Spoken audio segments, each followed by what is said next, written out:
Well, we are learning more about a massive cyber attack that's taken place around the globe.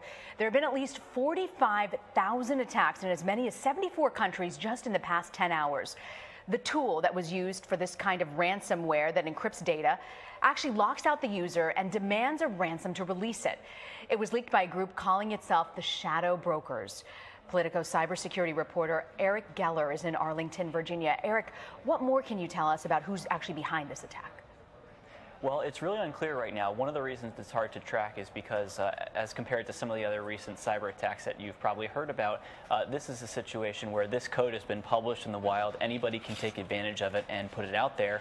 Researchers are still combing through the malware. They're trying to gather it from people's computers and analyze it for, things like IP addresses that can point to where it's coming from. But right now, we really don't have any good answers there. And Eric, what more do we know about the malware that was used? Well, we do know that it was essentially there are two parts here, right? So the ransomware itself, you click a link, a file is downloaded to your computer, and your files are locked and you have to pay a ransom. That's not too unusual. That kind of thing has happened over the past several years many times.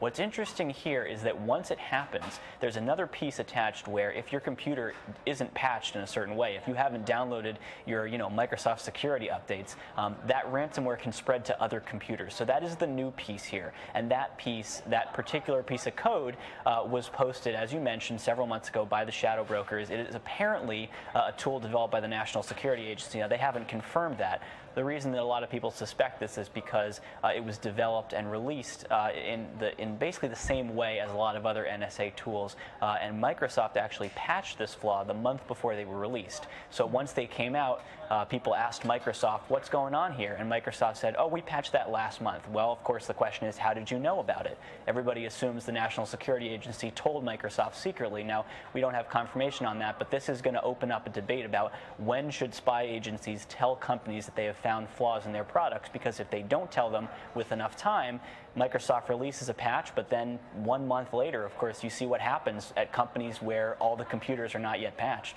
So is the overall sense, Eric, that there's some sort of weakness in cybersecurity around the world that needs to be addressed? I mean, we're talking about hospitals here where it's life or death.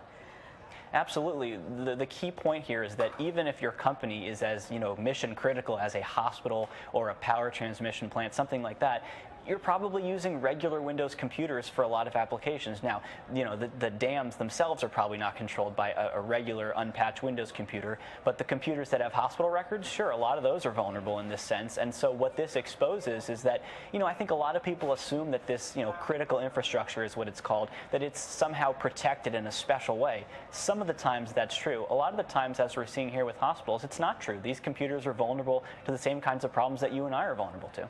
Eric Geller, a fascinating story and much to keep an eye on this weekend. Thank you for joining us. Sure thing.